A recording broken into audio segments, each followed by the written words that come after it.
you what your modelling shows about just how much worse the unemployment rate is going to get towards the end of this year? Do we have any indication? Are you expecting the official unemployment rate to go beyond 10%?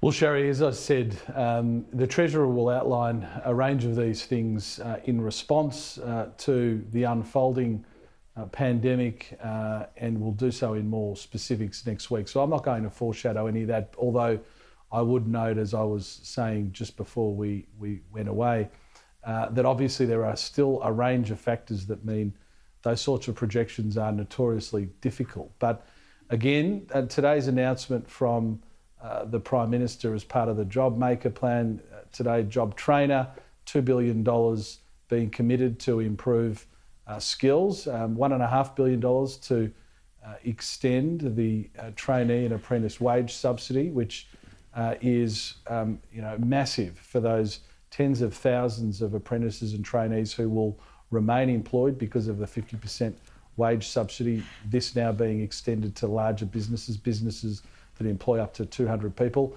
and another $500 million that will be matched by states and territories to provide over 300,000 additional places for vocational education and training in areas where there have been demonstrated skills needs. So Minister, Labor has today, after the Prime Minister's announcement, Labor has attacked the government for having no plan to create jobs, saying this will be a jobless recovery. What is the government's plan to create jobs after the pandemic?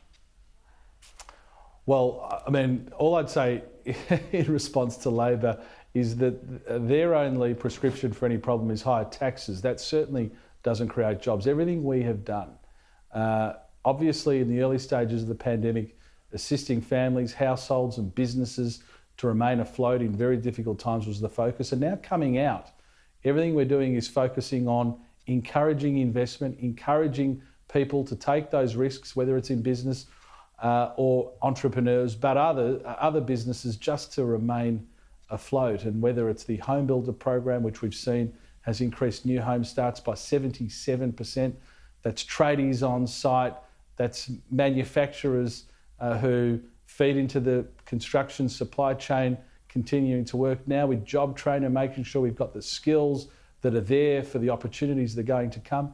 And of course we'll have more to say next week and in the lead up to the budget. But if you look at our record, a few governments in our history have had a record of creating jobs as much as we have, and we will continue that. And everything we do will be focused on ensuring that we have the right settings to do it.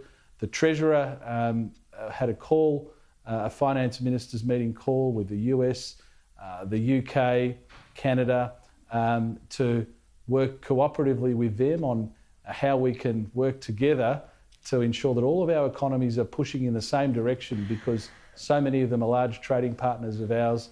So I can assure you everything we're doing is focused on that, and we've got the track record to do it. Okay, obviously the Minister, Labor Party is quite irrelevant to unfortunately, we're out of time. I did want to get to another few things today, but we've run out of time because of the press conference with the shooting in Melbourne. Thank you very much, Michael Sukkar, for joining me.